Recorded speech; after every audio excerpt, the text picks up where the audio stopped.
الحمد لله ذي العرش المجيد فعال لما يريد وأشهد أن لا إله إلا الله وحده لا شريك له يحيي ويميت وهو حي لا يموت وأشهد أن سيدنا ونبينا ومولانا محمدا عبده ورسوله صلى الله عليه وسلم وعلى آله وأصحابه أجمعين إلى يوم الدين. أما بعد، فقد قال الله عز وجل في كلامه التنزيل: أعوذ بالله من الشيطان الرجيم بفضل بسم الله الرحمن الرحيم. ياسين والقرآن الحكيم إنك لمن المرسلين. وقال أيضا: واضرب لهم مثلا أصحاب القرية إذ جاءها المرسلون. صدق الله العلي العظيم. وقال نبينا عبد ربنا صلى الله عليه وسلم: إن لكل شيء قلب وقلب القرآن ياسين. صدق رسول النبي الكريم. அளவற்ற அருளாளனும் நிகரற்ற அன்புடையோருமாகிய எல்லாம் வல்ல அல்லாஹ்வின் திருநாமத்தை கொண்டு ஆரம்பம் செய்கின்றேன். ஸலாத்தும் ஸலாமும் முஹம்மது முஸ்தபா ஸல்லல்லாஹு அலைஹி வஸல்லம் அவர்களின் மீதும், அவர்களை பின்பற்றி வாழ்ந்து வளர்ந்த உத்தம சத்திய சஹாபாக்கள், தாபிஈன்கள், தபஉ தாபிஈன்கள் என இந்த மஜ்மாவிலே, இந்த அவையிலே குழுமி இருக்கக்கூடிய நம் அனைவர்களின் மீதும் என்றென்றும் நின்று நிலவட்டுமாக.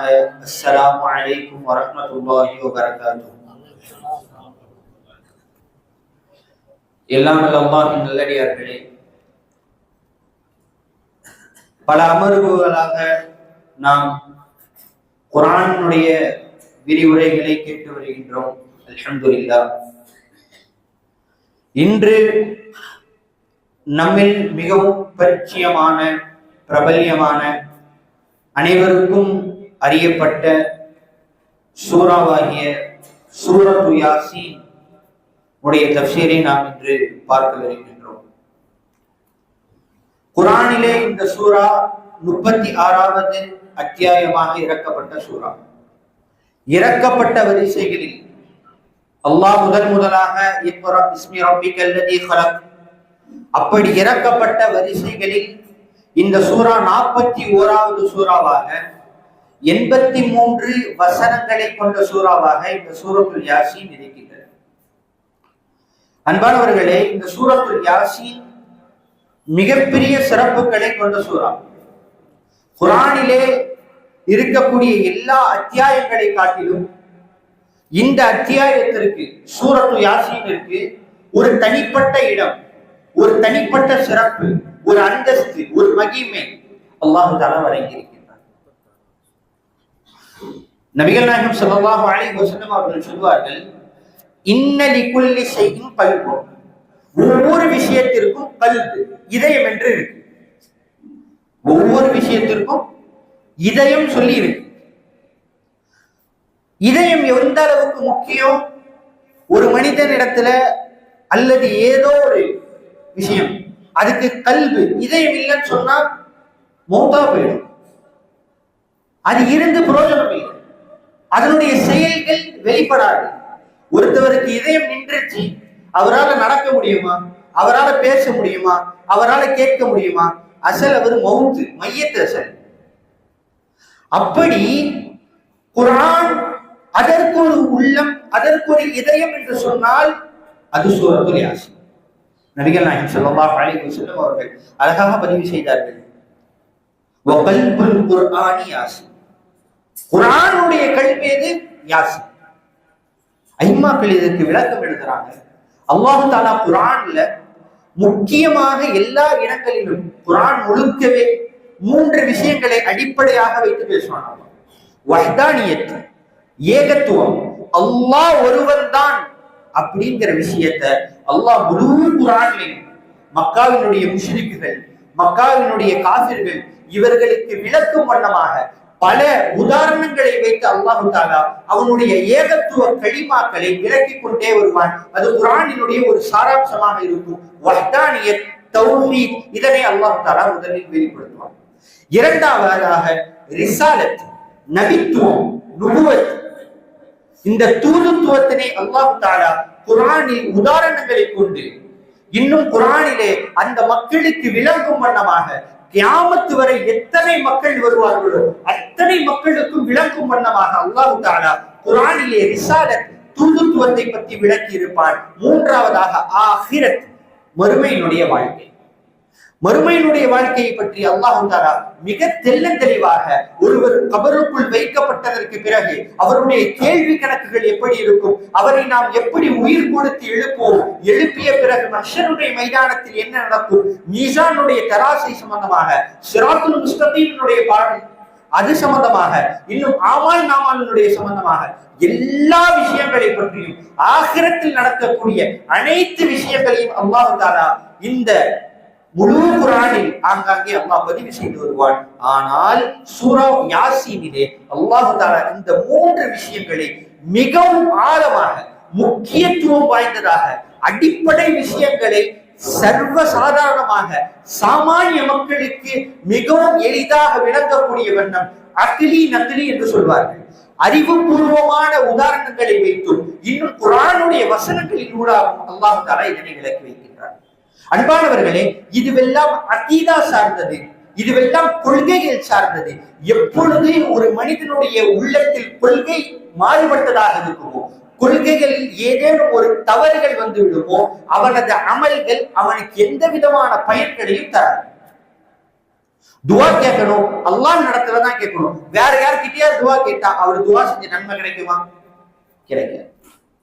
ஹஜ்ஜி செய்யறாரு, உம்ரா செய்யறாரு, தவாஃப் செய்யறாரு, தவாஃப காபத்துல்லாஹ் கிட்ட நின்று செஞ்சாதான் அது தவாஃப். வேற எங்கேயாவது நின்று செஞ்சா அது ஏற்றுக்கொள்ளப்படுமா? தொழுகை அல்லாஹ்வுக்காக தொழுகணும். அந்த தொழுகை அல்லாஹ்வுக்கு அல்லாமல் வேறு யாராவது மனதில் வைத்தவர் தொழுதால் அந்த தொழுகை கூடுமா? கூடாது. இதுதான் அகீதா, கொள்கை. அல்லாஹ் ஒருவன், ரசூல் ஸல்லல்லாஹு அலைஹி வஸல்லம் அவர்களை ஏற்றுக்கொள்வது, மறுமை நாளை நம்புவது, அல்லாஹ்வுடைய தக்தீரை நம்புவது, இதுவெல்லாம் கொள்கைகள். இந்த கொள்கைகளுடைய முழு சாராம்சத்தையும் மிக தெளிவாக அல்லாஹ் தஆலா இந்த சூறாவிலே விளக்குவதன் காரணமாக இந்த சூறாவை நபிகள் நாயகம் ஸல்லல்லாஹு அலைஹி வஸல்லம் அவர்கள் கல்புல் குர்ஆன் என்று சொன்னார். குர்ஆனுடைய இதயம் என்று சொன்னார். அன்பானவர்களே, இந்த சூறாவினுடைய ஃபதீலத்துகள் அதிகமாக இருக்கு. இந்த சூறாவை எவர் ஒருவர் காலையிலே ஓதுவார், ஃபஜருக்கு பின்பாக, சுபஹ் தொழுதற்கு பின்பாக எவர் ஓதுவாரோ அன்றைய நாளுடைய முழு தேவைகளையும் அல்லாஹ் தஆலா நிறைவேற்றுகின்றார். இது சூரத்துல் யாசீனுடைய ஃபதீலத், சிறப்பு.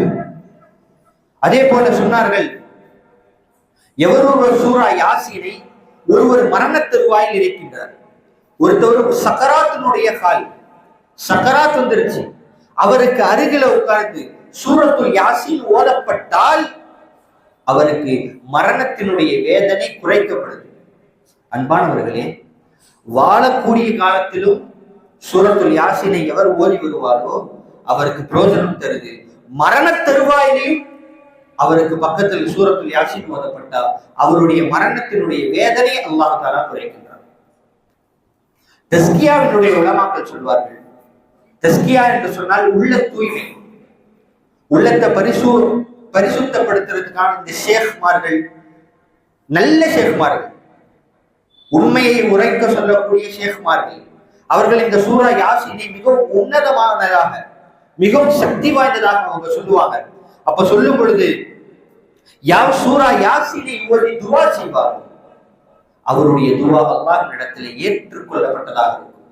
எவரும் ஒரு சூரா யாசீனை ஓதி ஒரு பிரச்சனைக்கு அல்லாஹ் இடத்திலே தீர்வு தேடுவாரோ அல்லாஹ் தஆலா அந்த பிரச்சனைக்கு அவருக்கு தீர்வு தருவான் என்பதாக சொல்கிறார். அன்பானவர்களே, இப்படியாக சூரா யாசீனுடைய ஃபதீலத் என்பது எக்கச்சக்கமாக ஏராளமாக இருக்கின்றது. இதை முழுமையாக நாம் சொல்ல வேண்டும் என்று சொன்னால் ஹஜ்ரத் பைஹகி ரஹ்மத்துல்லாஹி அலைஹி அவர்கள் ஷுஅபுல் ஈமான் என்று சொல்லக்கூடிய ஒரு கிதாபிலே பதிவு செய்கின்றார்கள். ஹஜ்ரத் அபூ கிலாபா ரஹ்மத்துல்லாஹி அலைஹி அவர்கள் பதிவு செய்கிறார்கள். முதல்ல அபூ கிலாபா ரஹ்மத்துல்லாஹி அலைஹி அவர்கள் யார் என்பதை சொல்லி உங்களுக்கு தெளிவுபடுத்திக் கொள்கின்றேன்.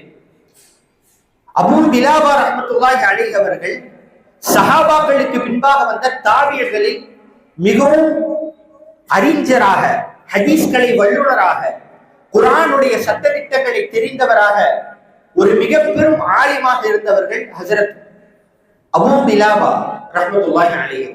இவர்கள் ஹஜ்ரத் அனஸ் இப்னு மாலிக் ரஹ்மத்துல்லாஹி அலைஹி அவர்கள் ரலியல்லாஹு அன்ஹு அவர்களிடத்திலிருந்து நேராக பாடம் பெற்றவர்கள். இவர்களுடைய ஹதீஸ்களை ஹஜ்ரத் புகாரி ரஹ்மத்துல்லாஹி அலைஹி அவர்கள், ஹஜ்ரத் முஸ்லிம் ரஹ்மத்துல்லாஹி அலைஹி அவர்கள் தங்களது ஹதீஸ் கிதாபிலே பதிவு செய்திருக்கின்றார்கள். இந்த அளவுக்கு ஒரு உயர்ந்த தாபிகளில் கட்டுப்பட்டவர்கள். இவர்கள் சொல்கின்றார்கள், சூரா யாசீனை எவர் ஒருவர் பாவத்தை மன்னிக்க வேண்டி ஓதுவாரோ அவரது பாவங்கள் மன்னிக்கப்படும். எவர் ஒருவர் வழி தவறிய நிலையில், வலாலத்தான நிலையில் அவர் இந்த சூரா யாசீனை ஓதுவாரோ அல்லாஹ் தஆலா அவருக்கு நேரான வழியை காண்பிப்பார். தொலைந்த பொருள், ஒரு பொருள் அவரை விட்டு தொலைந்து விட்டது, அதற்காக வேண்டி சூரா யாசீனை ஓதி ஒருவர் அந்த தொலைந்த பொருளை தேடினால் அல்லாஹ் தஆலா அவருக்கு அந்த தொலைந்த பொருளை கண்டுபிடித்து தருவார், அதற்குண்டான வழியை காண்பிப்பார். எவர் ஒருவர் உணவிலே பரக்கத்தை வேண்டுவாரோ அவர் சூரா யாசீனை ஓதினால் அல்லாஹ் தஆலா அவரது உணவிலே பரக்கத்தை தருவார். எவர் மரணத்தினுடைய வேளையிலே, மரண தருவாயிலே ஓதுவாரோ அவர் அந்த மரண தருவாயிலே ஓதக்கூடிய அந்த யாசீன் அவருடைய மரண வேதனை தடுக்கும். இன்னும் குறிப்பாக சொல்கின்றார்கள், எந்த ஒரு பெண்மணி பிரசவத்தினுடைய நேரத்தில் சூரா யாசீனை ஓதுவார்களோ அவர்களது பிரசவத்தினுடைய வேதனை அல்லாஹ் தஆலா குறைப்பான் என்பதாக. அன்பானவர்களே, இந்த அபூ கிலாபா ரஹ்மத்துல்லாஹி அலைஹி அவர்களை பற்றி சொன்னதற்கு காரணம், அவர்கள் மிக பெரும் தாபியன். அவர்கள் சஹாபாக்களிடமிருந்து நேரடியாக கல்வி பெற்றவர்கள். அவர்கள் தங்களுடைய வாழ்க்கையினுடைய அனுபவத்தினூடாக சூரா யாசீனை அவர்கள் வாழ்க்கை எல்லா சந்தர்ப்பங்களிலும் ஒரு பயன் தரக்கூடிய சூறாவாக அவர்கள் எடுத்து சொன்னார்கள். ஆக இருக்கின்றது, சூரத்துல் யாசீனிற்கு இவ்வளவு பெரிய சிறப்புகள், இவ்வளவு பெரிய அந்தஸ்துகளை அல்லாஹ் தஆலா கொடுத்திருக்கின்றார். இறுதியாக இந்த சூறாவினுடைய ஃபதீலத்துகளில் சொல்வார்கள், அல்லாஹ் தஆலா இந்த உலகத்தினை படைப்பதற்கு 1000 வருடங்களுக்கு முன்பாக, உலகத்துல எதுவுமே இல்லை, வானம் படைக்கப்படல, சூரியன் படைக்கப்படல, உலகத்தினுடைய மண், புல், பூண்டு எதுவும் படைக்கப்படாத பட்சத்தில் 1000 வருடங்களுக்கு முன்பாக அல்லாஹ் தஆலா சூரா யாசீனையும் சூரா தாஹாவையும் அல்லாஹ் ஓதியிருக்கிறார். இமாம் சுனனுத் தாரமியில் இந்த ஹதீஸ் பதிவு செய்யப்பட்டிருக்கிறது. அன்பானவர்களே, இந்த சூரா தாஹாவையும் சூரா யாசீனையும் அல்லாஹ் ஓதக்கூடிய சமயத்திலே மலக்குமார்கள் செவியேற்று, மலக்குமார்கள் அதனை கேட்டவுடன் சொன்னார்கள், தூபா லி உம்மத்தின் யன்ஸிலு ஃபீஹா அலைஹா. எவர்களின் மீது இந்த சூரா இறக்கப்படுகிறதோ அந்த உம்மத்திற்கு சுபசோபனம் உண்டாகட்டும். மலக்குமார்கள் சொன்னார்கள், வதூபா லி அஜ்வஃபின் யஹ்மிலு அலைஹா. எந்த உள்ளங்கள் இந்த சூறாவினை சுமந்து கொண்டிருக்கின்றதோ, மனனம் செய்துள்ளதோ அந்த உள்ளங்களுக்கு அல்லாஹ் தஆலா தூபா, அவர்களுக்கு சுபசோபனம் உண்டாகும் மலக்குமார்கள் சொன்னார். அதே போல தூபா லி அல்சினத்தின் ததகல்லமு ஃபீஹா, இந்த சூறாவை பற்றி எந்த நாவுகள் பேசுமோ அந்த நாவிற்கு சுபசோபனம் உண்டாகட்டுமாக என்பதாக மலக்குமார்கள் சொன்னதாக சுனனுத் தாரமியிலே இந்த ஹதீஸ் பதிவு செய்யப்படுகிறது. அன்பானவர்களே, இப்படியாக இந்த சூறா மிகவும் அடிப்படையான கொள்கைகள் சம்பந்தமாக இன்னும் நம்முடைய வாழ்க்கையில் பல சந்தர்ப்பங்களில் பயன் தரக்கூடிய சூறாவாக இருக்கிறது. இந்த சூறாவை அல்லாஹ் தஆலா தொடங்கக்கூடிய சமயத்தில் யாசீன், அல்லாஹ் சொல்லக்கூடிய வார்த்தை யாசீன், இரண்டே வார்த்தைகள், 2 எழுத்து, யாசீன் இரண்டே எழுத்து. இந்த எழுத்திற்கு ஹுரூஃபுல் முகத்தஅத் சொல்வார். ஹுரூஃபுல் முகத்தஅத் என்றால் அலிஃப் லாம் மீம் தாஹா யாசீன் இப்படிப்பட்ட சொற்கள். அந்த சொற்களுக்கு ஹுரூஃபுல் முகத்தஅத் என்று சொல்லப்படும். இதிலே அல்லாஹ் தஆலா மிகப்பெரிய ஞானத்தை கையாண்டிருக்கிறார். பொதுவாக அலிஃப் பாத்தாவினுடைய எழுத்துக்கள் மொத்தமாக 28 எழுத்துக்கள். இதிலே இந்த யாசீன், அலிஃப் லாம் மீம், ஹாமீம், தாஹா இப்படியாக பயன்படுத்தப்பட்ட வார்த்தைகள் மட்டும் அந்த 28 வார்த்தைகளில் அல்லாஹ் தஆலா 14 வார்த்தைகளை மட்டும் பயன்படுத்தி முழு குர்ஆனிலும் ஹுரூஃபுல் முகத்தஅத்தாக அலிஃப் லாம் மீம் யாசீன் தாஹா ஹாமீம் இப்படியாக அல்லாஹ் பயன்படுத்தி இருக்கின்றான். இதற்கு உலமாக்கள் தஃப்சீரினுடைய விரிவுரையாளர்கள் முஃபஸ்ஸிரீன்கள் விளக்கம் சொல்லும் பொழுது இந்த ஒரு வார்த்தையை வைத்து அல்லாஹ் தஆலா முழு மக்காவினுடைய முஷ்ரிக்குகளுக்கும் காஃபிர்களுக்கும் அல்லாஹ் சவால் விடுக்கின்றான். நீங்கள் பேசக்கூடிய மொழி, நீங்கள் பயன்படுத்தக்கூடிய அதே 28 வார்த்தைகள், அந்த வார்த்தைகளை வைத்து நான் பயன்படுத்தியிருக்கக்கூடிய, நான் சொல்லக்கூடிய யாசீன் தாஹா ஹாமீம் இப்படியான வார்த்தைகளை உங்களால் கொண்டு வர முடியுமா என்று அல்லாஹ் தஆலா காஃபிர்களுக்கு சவால் விடுத்தவனாக இந்த வசனத்தினை ஆரம்பிக்கிறார். அன்பானவர்களே, பேசக்கூடிய மொழிதான். ஆனால் அன்றைக்கு இருந்த காஃபிர்களாலும் சரி, கியாமத் வரையில் வரக்கூடிய எந்த மனிதர்களாலும் அல்லாஹ் பயன்படுத்தி இப்படிப்பட்ட வார்த்தைகளை போன்று யாராலும் பயன்படுத்த முடியாது. அதே போல சொல்கின்றார்கள், இந்த யாசீன் என்ற வார்த்தைக்கு அர்த்தம் என்று சொன்னால் இது நபி முஹம்மது ஸல்லல்லாஹு அலைஹி வஸல்லம் அவர்களுடைய பெயர்.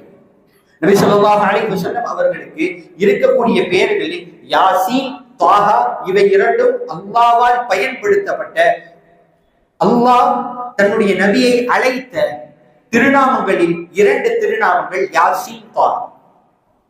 குர்ஆன்ல நாம பார்த்தோம் சொன்னா யா இப்ராஹீம், யா நூஹ், யா மூசா, யா ஈசா, அல்லாஹ் தஆலா பேரை சொல்லி அழைப்பான். மற்ற நபிமார்கள் எல்லோரையும் பேரை சொல்லி அழைப்பான் அல்லாஹ்.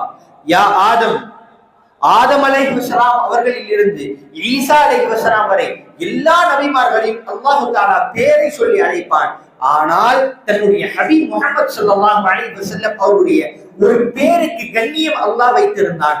எந்த இடத்திலும் யா முஹம்மத் நபியினுடைய பெயரை முழுமையாக அல்லாஹ் தஆலா யா முஹம்மது என்று பயன்படுத்தியதில்லை. அல்லாஹ் நபியினுடைய பேருக்கு கண்ணியம் வைத்திருந்தான், தன்னுடைய ஹபீபுடைய பேருக்கு கண்ணியம் வைத்திருந்தான்.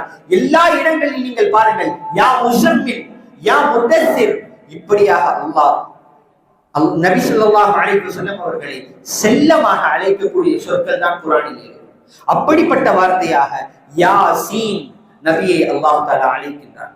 யா முஹம்மத், முஹம்மதே அல்லாஹ் அழைத்து நபிகள் நாயகம் ஸல்லல்லாஹு அலைஹி வஸல்லம் அவர்களுக்கு தஸல்லி, ஒரு ஆறுதல் கொடுக்கிறான் அல்லாஹ். நீங்க தாவத்துடைய பணியை செய்றீங்க, நீங்க ரிசாலத்தை சொல்றீங்க, என்ன பத்தி நீங்க சொல்றீங்க. ஆனா மக்காவினுடைய முஷ்ரிக்குகள் காஃபிர்கள் எல்லாரும் என்ன பண்றாங்க? உங்களை நிராகரிக்கிறாங்க, உங்களை ஏளனமாக பேசுறாங்க, கேலி செய்றாங்க. ஆனா நபியே, நாம உங்களுக்கு ஆறுதல் படுத்துறோம். யாசீன், யா முஹம்மத் வல் குர்ஆனில் ஹகீம், இந்த ஞானமிக்க குர்ஆனின் மீது சத்தியமாக, இன்னக லமினல் முர்ஸலீன், நாங்க உங்களுக்கு சாட்சி சொல்றோம், சத்தியமிட்டு சொல்றோம், நீங்க அல்லாஹ்வுடைய தூதர்ல இருந்து ஒரு தூதராக இருக்கீங்க. மனிதர்கள் நபியை வெறுக்கிறாங்க, நபிய தூதர் இல்லைன்னு சொல்றாங்க. இருக்கக்கூடிய ஒவ்வொரு வசனங்களிலும், ஒவ்வொரு சின்ன சின்ன வசனங்களிலும் அல்லாஹ் உள்ரங்கமான பல விஷயங்களையும் வெளிரங்கமான பல விஷயங்களையும் அல்லாஹ் வைத்திருக்கின்றான். உள்ரங்கமான விஷயங்கள் அது வெறும் வாசிப்பதின் மூலியமாக தெரியாது. அதற்கு அல்லாஹ்வுடைய மிகப்பெரிய கிருபை, ரஹ்மத் நமக்கு வேண்டும். அந்த குர்ஆனை ஆய்வு செய்யக்கூடிய திறன் வேண்டும், அதற்குண்டான இல்மு வேண்டும். அதனை படித்தால் ஒவ்வொரு வசனத்தில் அல்லாஹ் ஆன்மீகத்தை எதை சொல்லி இருக்கின்றார், இந்த வசனத்தில் அல்லாஹ் சொல்ல வரக்கூடிய கருத்து என்ன, இதனை விளக்க முடியும். இது பத்தன், அதாவது உள்ரங்கமான கருத்து. வெளிரங்கமான கருத்து என்று சொன்னால், ஒரு சாதாரண அரபி தெரிந்த ஒரு நபர் குர்ஆனை வாசித்தால் அவருக்கு புரியும். குர்ஆனை சாதாரணமாக அரபு தெரிந்த ஒருவர் வாசிக்க முடிஞ்சா வாசிக்க முடியும். ஒவ்வொரு ஆயத்தையும் அல்லாஹ் தஆலா வெளிரங்கமாகவும் உள்ரங்கமாகவும் பல கருத்துக்களை உள்ளடக்கியதாக இந்த குர்ஆனை வைத்திருக்கின்றார். அன்பானவர்களே, ஹஜ்ரத் பீர் ஜுல்ஃபிகார் ரஹ்மத்துல்லாஹி அலைஹி அவர்கள் சொல்வார்கள், குர்ஆன் இல்மு கா சமந்தர். குர்ஆன் இருக்கிறது, இது முழு கல்வியினுடைய ஒரு மிகப்பெரிய கடலாக இருக்கிறது என்பதாக சொல்வார்கள். நீங்க அதுல ஒரே ஒரு விஷயத்தை மட்டும் எடுத்துட்டு அந்த குர்ஆனை நீங்க முடிச்சுட்டோ சொல்லவே முடியாது. அவ்வளவு விஷயங்களை பொதிந்தது அந்த குர்ஆன். அல்லாஹ் தஆலா இந்த குர்ஆன்ல நபிகள் நாயகம் ஸல்லல்லாஹு அலைஹி வஸல்லம் அவர்களுக்கு இந்த குர்ஆனின் மீது சத்தியம் செய்து சொல்கின்றார், நீங்கள் நிச்சயமாக எங்களுடைய தூதர்களில் இருந்து ஒருவராக இருக்கிறீர்கள் என்பதாக அல்லாஹ் சொல்றார். அடுத்ததாக சொல்றாங்க, அலா சிராத்தி முஸ்தகீம், அலா சிராத்தி முஸ்தகீம். நபியே, நீங்க தூதுவராக அனுப்பினோம், உங்களை நாங்க நேரான பாதையில நாம் ஆக்கி வச்சிருக்கோம். அலா சிராத்தி முஸ்தகீம், நீங்க வழி தவறிய பாதையை கொண்டு வரல, நீங்க சத்திய பாதையில இருக்கீங்க, சத்தியத்தை எடுத்துரைக்கக்கூடியவர்களா இருக்கீங்க. அலா சிராத்தி முஸ்தகீம், உங்களை நாங்க நேரான பாதையில வச்சிருக்கோம். அன்பானவர்களே, நாம் ஐவேளை தொழுகையில நாம் ஓதக்கூடிய சூரத்துல் ஃபாத்திஹா. இந்த சூரா ஃபாத்திஹால நம்ம ஒரு விஷயம் வரும், இஹ்தினஸ் ஸிராத்தல் முஸ்தகீம், யா அல்லாஹ் எனக்கு நேரான வழியை காமி. ஒவ்வொரு தொழுகையிலையும் நம்ம இதை ஓதணும். இந்த துஆ இல்லாமல் தொழுகை நிறைவேறாது, தொழுகை கபூல் ஆகாது. எவருடைய சூரா ஃபாத்திஹா தப்பா இருக்கோ அவருடைய தொழுகை கூடாது. அன்பானவர்களே, சூரத்துல் ஃபாத்திஹாவை நம்முடைய வாழ்க்கையில முழுமையா சரி செஞ்சுக்கணும். அந்த சூரா நாம என்ன ஓதுறோம்? இஹ்தினஸ் ஸிராத்தல் முஸ்தகீம், யா அல்லாஹ் எனக்கு நேரான வழியை காட்டு. அல்லாஹ் இங்க காமிச்சிட்டான், அலா ஸிராத்தில் முஸ்தகீம், நபியினுடைய பாதை தான் உங்களுக்கு நேரான பாதை. நீங்க கேக்குறீங்க ஒவ்வொரு தொழுகையிலும், இஹ்தினஸ் ஸிராத்தல் முஸ்தகீம், யா அல்லாஹ் நேரான வழியை காட்டு, நேரான வழியை காட்டு. அல்லாஹ் இங்க சொல்லிட்டான், இன்னக லமினல் முர்ஸலீன் அலா ஸிராத்தில் முஸ்தகீம், நபியே நீங்க என்னுடைய தூதர்களில் இருந்து ஒருவராக இருக்கீங்க, நீங்க சத்தியத்தினுடைய பாதையில இருக்கீங்க. நாம வேண்டியது அல்லாஹ் தஆலா இங்க அதுக்குண்டான ஜவாபை கொடுத்தான். அன்பானவர்களே, நபியினுடைய வாழ்க்கை தான் முழு சத்தியத்தினுடைய வாழ்க்கையாக இருக்கிறது. நபியினுடைய வாழ்க்கையை பின்பற்றினால் மட்டும்தான் நமக்கு நேரான பாதை. அந்த பாதையை நாம் பின்பற்றும் பட்சத்தில் தான் நமக்கு அல்லாஹ் தஆலா சொர்க்கத்தை வழங்குவான். அதனால இருக்கே இஹ்தினஸ் ஸிராத்தல் முஸ்தகீம் நம்முடைய துஆ, அதுக்கு அல்லாஹ்வுடைய ஜவாப் அலா ஸிராத்தில் முஸ்தகீம், நபியினுடைய பாதை தான் நேரான பாதை.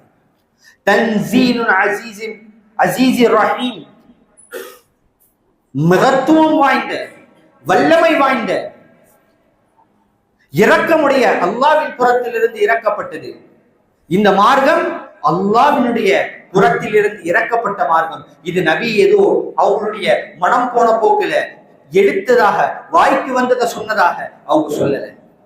அன்பானவர்களே, ஒவ்வொரு விஷயத்தையும் அல்லாஹ் பதிவு செய்யும் பொழுது அதனை அந்த மக்காவினுடைய காஃபிர்கள் எதை நிராகரிக்கிறார்களோ, நபியை எதை வைத்து ஏளனம் செய்கிறார்களோ அதற்கெல்லாம் அல்லாஹ் தஆலா ஜவாபாக ஒவ்வொரு விஷயமாக சொல்றான். நபியை பார்த்து சொன்னாங்க, நபியை நீங்க சொல்றது எதுவுமே குர்ஆன் கிடையாது, அல்லாஹ்வுடைய வார்த்தை கிடையாது, உங்களுடைய மனம் போன போக்குல நீங்க உங்களுடைய மனோ இச்சையின் அடிப்படையில் நீங்க சொல்றீங்கன்னு சொன்னாங்க. அல்லாஹ் சொல்றான், இதன் அடிப்படையிலே அல்லாஹ் தஆலா குஃபார்கள் முஷ்ரிக்குகள் ஈமான் கொள்ளாததனுடைய காரணம், அதனை பற்றி அல்லாஹ் தஆலா இந்த சூராவிலே சொல்லும் பொழுது, இன்னா ஜஅல்னா ஃபீ அனாகிஹிம் அக்லாலன், நாம் அவர்களது கழுத்துகளில் நாம் என்ன பண்ணிட்டோம்?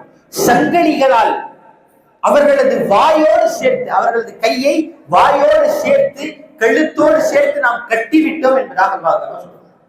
அன்பானவர்களே, இதற்கு முஃபஸ்ஸிர்கள் விளக்கம் தரும் பொழுது சொல்கின்றார்கள், குஃபார்கள் நபி ஸல்லல்லாஹு அலைஹி வஸல்லம் அவர்களை நிராகரித்த இது எல்லாமே அவர்களுக்கு முன்பாக எவ்வளவு பெரிய ஆதாரங்கள் வைக்கப்பட்டாலும் நபி அவர்களை மறுப்பார்கள். நபி ஸல்லல்லாஹு அலைஹி வஸல்லம் அவர்கள் குர்ஆனுடைய அத்தாட்சிகளை சொல்வார்கள். நபி அவர்களிடத்திலே கேட்கப்படக்கூடிய ஒவ்வொரு கேள்விகளுக்கும் நபி ஸல்லல்லாஹு அலைஹி வஸல்லம் அவர்களுக்கு அல்லாஹ் தஆலா வஹீ மூலமாக ஒவ்வொரு விஷயங்களையும் எடுத்துரைப்பான். ஆனால் அதை அனைத்தையும் மறுப்பார்கள். இதற்கான காரணத்தை அல்லாஹ் சொல்லும் பொழுது, நபியே நீங்க எவ்வளவு அவர்களுக்கு எச்சரிக்கை செய்தாலும் சரி அவர்கள் திருந்தவே மாட்டார்கள், அவங்க உங்களுடைய பேச்சை கேட்கவே மாட்டாங்க. ஏன்? ஏன்னா நாம் அவங்களுடைய கழுத்தை சங்கிலிகளாக கட்டி போட்டுட்டோம். ஒரு ஒட்டகம் இருக்கு, ஒரு ஒட்டகம், அந்த ஒட்டகம் தாகித்த ஒட்டகத்து கழுத்துல டைட்டா ஒரு சங்கிலியை போட்டு கட்டிட்டாங்க. அந்த கழுத்து மேல் நோக்கி இருக்கு. அதுக்கு கீழே நீங்க எவ்வளவு குளிர்பானமான ஒரு தண்ணி இருக்குதுன்னு வச்சாலும் அந்த ஒட்டகத்தால என்ன பண்ண முடியாது, அதை பார்க்கவும் முடியாது. அதை பார்த்தாதான் என்ன பண்ண முடியும், அதை குடிச்சு அதுல இருந்து பயன்பெற முடியும். இப்படியாக அந்த முஷ்ரிக்குகளுடைய கழுத்து எல்லாம் மேலோங்கப்பட்டிருச்சு. நீங்க எத்தனை பையினாக்கள், எத்தனை ஆதாரங்களை நீங்க அவர்களுக்கு முன்பாக சமர்ப்பித்தாலும் அது அவங்களுக்கு எந்த விதத்திலையும் பிரயோஜனம் தராது. அவங்களுடைய கழுத்து கீழ் நோக்கி பார்க்காது. அன்பானவர்களே, அல்லாஹ் தஆலா அந்த முஷ்ரிக்குகள் நபி ஸல்லல்லாஹு அலைஹி வஸல்லம் அவர்களை மறுத்ததனுடைய காரணங்களை அல்லாஹ் தஆலா அழகாக விளக்குறான். ஏன்னா நபி கவலைப்பட்டாங்க, நான் தாவத்துடைய விஷயத்தில் நான் ஏதேனும் குறை செஞ்சிட்டனோ, நான் இன்னும் ஒழுங்காக தாவத் கொடுக்கலையோ, நான் இன்னும் மக்களை போய் நேரடியாக இன்னும் சந்திச்சு சொல்லி இருக்கலாமோ. நபிக்கு கவலை. அல்லாஹ் சொல்லிட்டான், நபி நீங்க தாவத் என்னதான் கொடுத்தாலும் சரி, அவர்களுக்கு நீங்க எவ்வளவு எச்சரிக்கை செஞ்சாலும் சரி, அவங்களுடைய தக்குதீரி உள்ளதான். நாம் என்ன பண்ணிட்டோம், இப்படியாக அவர்களை விதித்து விட்டோம். அவங்க ஒரு காலமும் உங்களுடைய பேச்சுக்களை அவங்க ஏற்றுக்கொள்ளவே மாட்டாங்க. நபி ஸல்லல்லாஹு அலைஹி வஸல்லம் அவர்களுக்கு ஆறுதலான வார்த்தை. அல்லாஹ் தஆலா அவ்வப்பொழுது அந்தந்த இடங்களில் அல்லாஹ் சொல்லிக் கொண்டே போனான். நபியை நீங்க யாருக்கிட்ட சொல்லணும், இன்னமா துன்சிரு மனி தபஅ திக்ர, எவர்கள் உங்களுடைய வார்த்தைகளை சத்திய குர்ஆனை ஏற்றுக்கொள்வார்களோ அப்படிப்பட்ட மனிதர்களுக்கு நீங்கள் என்ன பண்ணுங்க, இன்சார் செய்யுங்க, எச்சரிக்கை செய்யுங்க. வஹஷியர் ரஹ்மான், அவங்க உங்களுடைய சொற்களை கேட்டு அவங்க அல்லாஹ்வை பயப்படுவார்கள். மறைவான சமயங்களிலும் பயப்படுவாங்க, அல்லாஹ் பார்க்காத சமயங்களிலும் அல்லாஹ்வை பயப்படுவாங்க.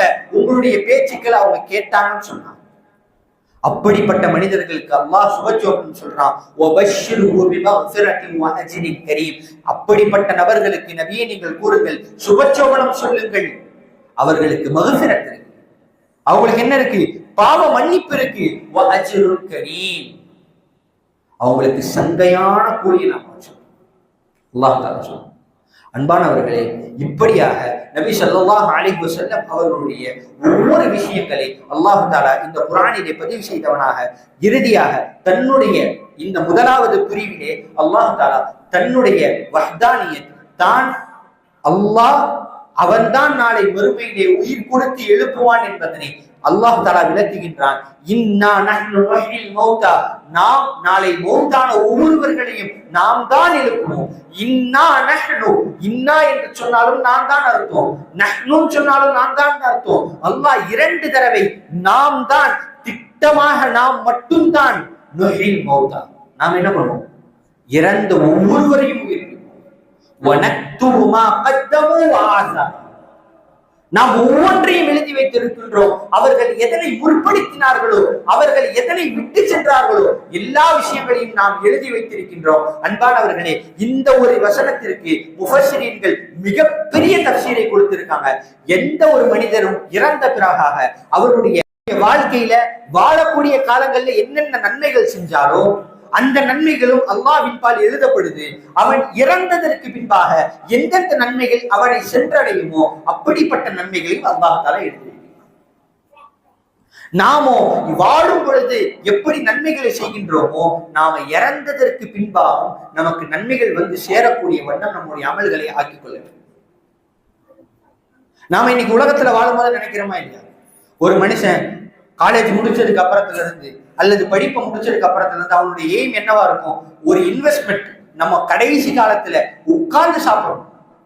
கடைசி காலத்துல என்ன பண்ணணும், உட்கார்ந்து சாப்பிடணும். இன்வெஸ்ட்மெண்ட். நான் இன்னைக்கு செய்யக்கூடிய ஒரு தொழில், நான் இன்னைக்கு போடக்கூடிய எஃபோர்ட்ஸ் நாளைக்கு எனக்கு என்ன தரணும், பலன் தரணும். யோசிக்கிறோமா இல்லையா? அன்பானவர்களே, நாம இந்த உலகத்தில் செய்யக்கூடிய ஒரு சில அமல்கள் நாளை கியாமத் நாளில் நமக்கு பலன் தரக்கூடிய அமல்களாக இருக்க வேண்டும். அப்படிப்பட்ட அமல்களை அல்லாஹ் தஆலா செய்ய சொல்கின்றான். அதுல முக்கியமான அமல், அதுல ரொம்ப ரொம்ப முக்கியமான அமல் ஹஜ்ரத் நபி ஸல்லல்லாஹு அலைஹி வஸல்லம் அவங்க சொல்லுவாங்க, ஒரு மனிதர் இறந்ததற்கு பின்பாக அவருடைய அமல்கள் எல்லாமே நின்றும், அவருடைய அமல்கள் எல்லாமே நின்றும். ஆனா இல்லா சலாஸ், மூன்று விஷயங்களை தவிர, மூன்று விஷயங்கள் அவருக்கு தொடர்படியாக வந்து கொண்டே இருக்கும். முதலாவது ஒன்று சொன்னாங்க, சதகத்துல் ஜாரியா. ஒரு சதக்கா நீங்க செய்றீங்க, அந்த சதக்காவினுடைய நன்மையின் மூலமாக உங்களுக்கு நன்மை வந்து கொண்டே இருந்துச்சுன்னு சொன்னா அதான் சதகத்துல் ஜாரியா. இந்த சதகத்துல் ஜாரியா அப்படின்னு சொன்னா ஹஜ்ரத் உஸ்மான் ரலியல்லாஹு அன்ஹு அவர்களுடைய சம்பவம் உங்களுக்கு மிக தெளிவாக விளக்கும். ஹஜ்ரத் உஸ்மான் ரலியல்லாஹு அன்ஹு அவர்கள் ஹிஜ்ரத் செய்ததற்கு பின்பாக நபிகள் நாயகம் ஸல்லல்லாஹு அலைஹி வஸல்லம் அவர்கள் மதீனாவிலே ஒரு சூழலை பார்க்கிறாங்க. அந்த சூழல் எப்படி இருக்கு, மதீனாவில ஒரே ஒரு கிணறு தான் இருக்கு. அந்த கிணத்துல மட்டும்தான் நல்ல தண்ணி வருது. அந்த ஒரே ஒரு கிணத்துல மட்டும்தான் என்ன வருது, நல்ல தண்ணி கிடைக்குது. வேற எந்த கிணத்துலயும் என்ன இல்லை, நல்ல தண்ணி இல்ல, உப்பாக இருக்கு, துவர்ப்பாக இருக்கு. அது பயன்பாட்டிற்கு பிரயோஜனம் இல்லாத கிணறுகளாக இருக்கு. ஆனா அந்த பயன் பெறக்கூடிய நல்ல கிணறு யார் வச்சிருந்தா? ஒரு யூதன் வச்சிருந்தான். ஹஸரத் நபி ஸல்லல்லாஹு அலைஹி வஸல்லம் அவங்க ஏலம் செய்றாங்க. எவர் ஒருவர் இந்த ஒரு கிணற்றை விலைக்கு வாங்கி இதனை வக்ஃப் செய்வாரோ, முழுமையாக இதனை இலவசமாக முழு மக்களுக்கும் பிரயோஜனம் தரும்படியாக இதனை யார் ஆக்குவாரோ, அல்லாஹ் தஆலா நாளை சொர்க்கத்தில் அவருக்கு ஒரு கிணற்றை அல்லாஹ் தஆலா தருவான் சொன்னார். ஹஸரத் உஸ்மான் ரலியல்லாஹு அன்ஹு அவர்கள் 2000 20,000 30,000 தீனார்களை கொடுத்து அந்த கிணற்றை வாங்குறாங்க. அந்த யூதன் கிட்ட போய் கேட்கிறாங்க, இந்த கிணத்தை நான் வாங்கிக்கிறேன். அந்த யூதன் மறுத்துட்டான். ஏன்னா அவனுக்கு சோர்ஸ் ஆஃப் இன்கமே அதுதான். அவனே அதை வச்சுதான் என்ன பண்றான்? வருமானம் சம்பாதிக்கிறான். வரக்கூடிய மதீனாவாசிகள் கிட்ட இருந்து ஒவ்வொரு பக்கெட்டுக்கு இவ்வளவு காசுன்னு சொல்லி நிர்ணயிச்சு வாங்கிட்டு இருக்கான். அவன் மறுத்துட்டான். இல்ல, என்னால என்ன பண்ண முடியாது, இந்த கிணறை முழுமையாக விற்க முடியாது. அப்போ உஸ்மான் ரலியல்லாஹு அன்ஹு அவங்க ஒரு நெகோசியேஷன் பண்றாங்க, ஒரு சின்ன இது பண்றாங்க. நான் என்ன சொல்றேன், நான் கொஞ்சம் காசு கொடுத்து இந்த கிணத்தை வாங்கிக்கிறேன், பாதி கிணறு எனக்கு பாதி கிணறு உங்களுக்கு. அப்படின்னா என்ன, ஒரு 2 நாள் நாங்க எங்களுடைய கௌமம் என்ன பண்ணுவோம், வந்து தண்ணி எடுக்கும். அடுத்த 2 நாள் நீங்க யாருக்கு தண்ணி கொடுக்கணும்னு நினைக்கிறீங்களோ கொடுத்துக்கோங்க. இதை கேட்ட அந்த யூதன் ஒத்துக்கிட்டான். ஹஸரத் உஸ்மான் ரலியல்லாஹு அன்ஹு அவங்க பாதி காசை கொடுத்து அந்த கிணத்தை வாங்கிட்டாங்க. உஸ்மான் ரலியல்லாஹு அன்ஹு அவங்களுடைய சந்தர்ப்பம் பொழுது மதீனாவில் உள்ள எல்லா முஸ்லிம்களும் இலவசமாக போய் தண்ணி எடுத்துக்கிறாங்க. எல்லா தண்ணியும் எடுத்துட்டு வந்துடுறாங்க. அடுத்த நாள் அவருடைய பாரி வரும்போது யாரும் போல, அவருடைய பாரிக்கு யாருமே போல. அவர் பார்த்தாரு, இந்த கிணறை வச்சு நம்ம என்ன பண்ணோம், சம்பாதிக்கலாம்னு நினைச்சோம். உஸ்மான் ரலியல்லாஹு அன்ஹு அதை வாங்கி முழு முஸ்லிம்களுக்கும் அதை வக்ஃப் செஞ்சுட்டாங்க, இலவசமாக கொடுத்துட்டாங்க. இப்ப என்னாச்சு, நம்மளுக்கு இதை வச்சு எந்த இன்கமுமே இல்லை. முழுமையாகவே ஹஸரத் உஸ்மான் ரலியல்லாஹு அன்ஹு அவங்க கிட்ட இதை வித்துடலாம் சொல்லி முழுமையாக வித்துட்டாரு. அந்த கிணறு இன்று வரையிலும் பாதுகாக்கப்பட்டு அந்த கிணற்றின் மூலமாக ஒரு மிகப்பெரிய பிரயோஜனங்கள் உம்மத்துக்கு ஏற்பட்டு கொண்டே இருக்கு. வரலாறுகள் எழுதுறாங்க, இன்னைக்கு அந்த கிணத்தினுடைய தண்ணியை வச்சு ஒரு மிகப்பெரிய பேரித்தம்பழம் தோட்டம் அங்க செயல்பட்டு, அந்த பேரித்தம்பழம் தோட்டத்துக்கு இந்த தண்ணிகள் பாய்ச்சப்பட்டு அந்த பேரித்தம்பழங்கள் விற்று அதுல வரக்கூடிய காசை உஸ்மான் சூரத்துல் ஃபாத்திஹாவது வரல, அத்தனை நன்மைகளும் உங்களுக்கு. இல்மை கற்றுக் கொடுத்ததின் பேரில் அந்த இல்மு எந்த இடத்தில் பயன் பெறுகிறதோ அந்த இல்மு பயன் பெறக்கூடிய எல்லா இடங்களிலும் அதனுடைய நன்மைகள் வந்து கொண்டே இருக்கும். இன்னைக்கு என்னுடைய உஸ்தாத் எனக்கு சொல்லி கொடுத்தாங்க. நான் இன்னைக்கு ஒரு 18 பசங்களுக்கு நான் மக்தப்ல ஒரு பிஸ்மில்லா அல்ஹம்துலில்லாஹி ரப்பில் ஆலமீன் சூரத்துல் நாஸ் சூரத்துல் ஃபலக் என்னால முடிஞ்சது ஒரு 4 சூரா கத்து கொடுக்கிறேன். அந்த பிள்ளைகள் பெரியாள் ஆகிற வரைக்கும், அந்த பிள்ளைகள் ஓதுற வரைக்கும் அதனுடைய நன்மைகள் எனக்கு கிடைக்கும். எனக்கு நான் சொல்லி கொடுத்ததின் பேர்ல, நான் சொல்லி கொடுத்த அந்த பிள்ளைகள் செய்யறதுனால எனக்கு கிடைக்கக்கூடிய அதே நன்மை என்னுடைய உஸ்தாத்மார்களுக்கும் கிடைக்கும். இதுதான் கல்விகள் பகிரப்படுவதன் மூலியமாக அந்த கல்விகள் எத்தனை நபர்களுக்கு பிரயோஜனம் அளிக்கின்றதோ அத்தனை நபர்கள் அந்த கல்வியை பயன்பெற்று அதனை தன்னுடைய வாழ்க்கை நடைமுறையில் பயன்படுத்தும் பொழுதெல்லாம் அதனை சொல்லிக் கொடுத்தவருக்கு அதிலிருந்து ஒரு பங்கான நன்மைகள் கிடைத்துக் கொண்டே இருக்கும். மூன்றாவதாக சொன்னாங்க, வலதுன் சாலிஹ் யதுஉ, ஒரு நல்ல பிள்ளை தன்னுடைய தகப்பனுக்காக தன்னுடைய பெற்றோருக்காக துஆ செய்யக்கூடிய நல்ல பிள்ளை. அன்பானவர்களே, இதுதான் ரொம்ப ரொம்ப ரொம்ப ரொம்ப முக்கியமான விஷயம். இன்னைக்கு நாம பிள்ளைகளை வளர்க்கும் போது நாம என்ன சொல்றோம், ஒரு டாக்டர் ஆகணும்னு வளர்க்கிறோம், இன்ஜினியர் ஆகணும்னு வளர்க்கிறோம், அவங்கள மிகப்பெரிய உயர்ந்த இடங்களுக்கு கொண்டு போகணும், போலீஸாகவோ கலெக்டராகவோ உலகத்துல மிகப்பெரிய இடங்கள்ல ஒரு நல்ல செல்வாக்கோட மதிப்போட இருக்கணும்னு நாம ஆசைப்படுறோம். அல்ஹம்துலில்லாஹ், அதுல எந்த தப்பு தவறுகளும் கிடையாது. ஆனால் உங்களுடைய மறுமையினுடைய வாழ்க்கையிலே, உங்களுடைய கபறுகளிலே உங்களுடைய பிள்ளைகள் துஆக்களின் மூலியமாக ஒளியை சேர்க்கக்கூடியவர்களாக நாம நம்முடைய பிள்ளைகளுக்கு நசீஹத் செய்யணும். நம்மளுடைய பிள்ளைகளுக்கு சொல்லணும், நான் இறந்துட்டா நீ என்னுடைய பேர்ல நீ இவ்வளவு நன்மைகள் செய், நான் எனக்காக நீ துஆ செய், என்னுடைய பேர்ல நீ குர்ஆன ஓது. அன்பானவர்களே, இன்னைக்கு நம்மளுடைய பிள்ளைகளை நாம இந்த உலகத்துல என்னுடைய பேரை நாசமாக்கிறாருப்பா, என்னுடைய பேரை என்ன பண்ணிடாரு, நாசமாக்கிறாரு சொல்லி சொல்லி வளர்ப்போம். இந்த மஹல்லால எனக்கு ஒரு நல்ல பேர் இருக்கு, வளர்ந்து என்ன பண்ணிடாரு, அந்த பேரை நாசமாக்கிறார். இது உலகத்துல. மறுமையில இறந்ததற்கு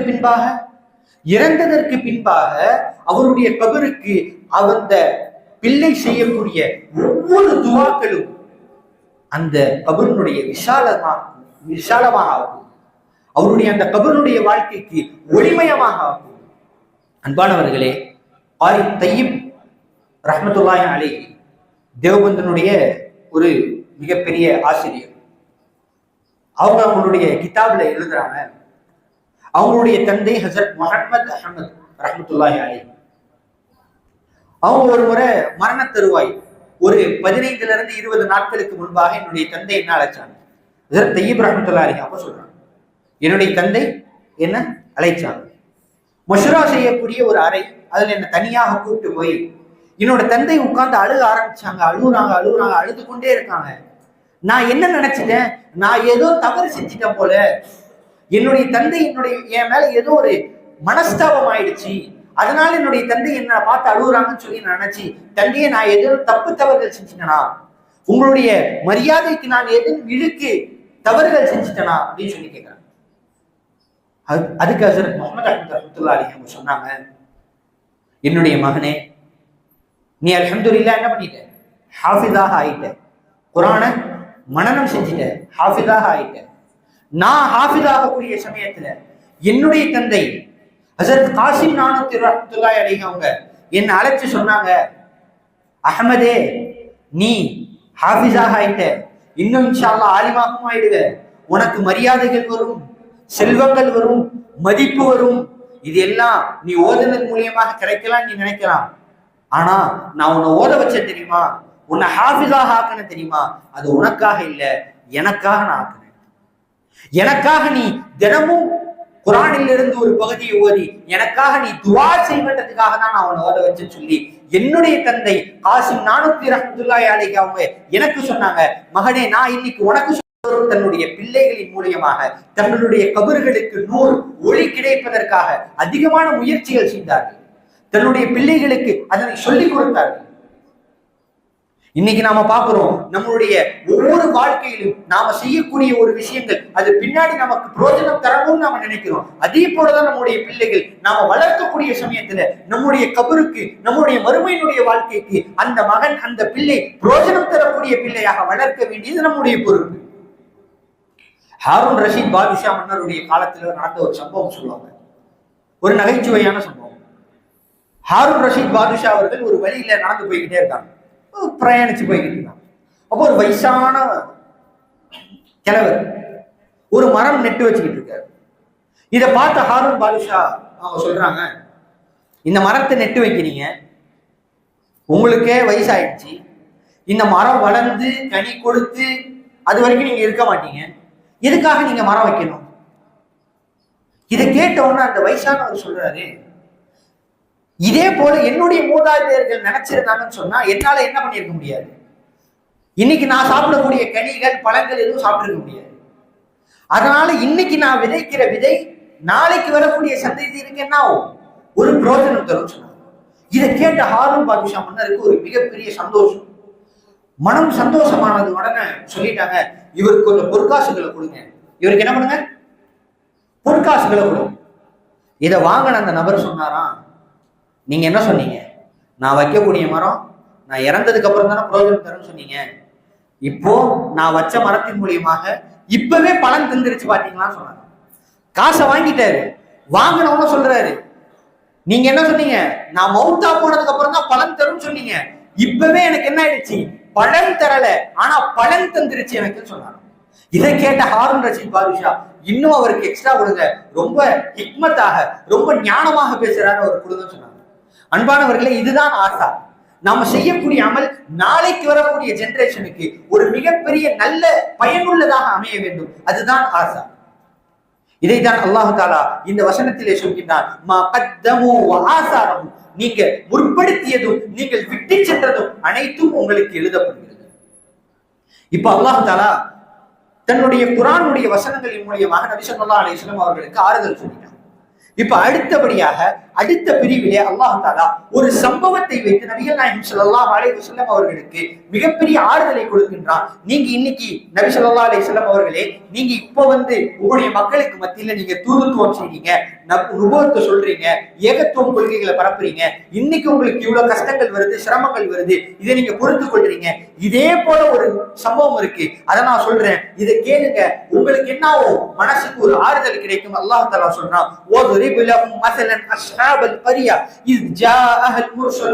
ஒரு ஊர்வாசிகளை பத்தி நான் ஒரு உதாரணம் சொல்றேன், அந்த உதாரணத்தை நீங்க கேளுங்க.